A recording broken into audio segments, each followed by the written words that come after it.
حضرت عمر بن دینار رحمت الله علیه فرمایي یو سړي خور مړه شوه، خور یې ښخه کړه، چېرته دنه د پیسو یوه تیلۍ قبر کې پاته شوه، بیا ورپسې راغی قبر نه خښتې لرې کړې چې څنګه یې کولاو کړو او لاس یې ور دننه کولو نو داسې اور و چې د ده لاس یې ور وسېزلو. بس څه په طریقې هغه بند کړلو، راغی کور ته په منډه باندې، زړه یې درزیږي، په سترګو کې اوښکې دي، انتهایي غم نه ډک دی.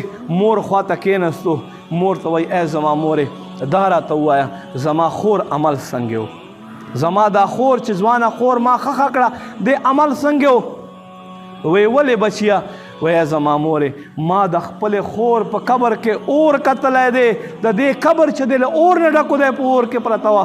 مورې چې واورېدلو هغه هم په ژړا شوه او وی افسوس د ستا خور به په مونځ کې سستي کوله، د ستا خور به په مونځ کې سستي کوله، قضا به یې کولو او کیدای شي بې خیالۍ سره به اودسه کړی او بیا د ګاونډیانو خبرو ته به یې غوږ نیولی و چې دا ګاونډیان څه وایي. ما عزتمندو مونږ کې څوک دی چې په مونځ کې سستي نه کوي؟ داسې کسان به چې میاشت پکېږي سهار مونځ بیا نه یې کړی، داسې کس به وي.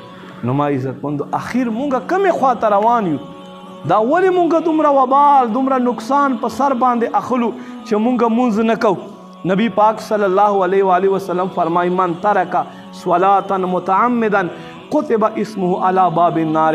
فرمایي څوک چې په کس باندې یو مونځ پرېږدي دوزخ په دروازه باندې د ده نوم ولیکلی شي.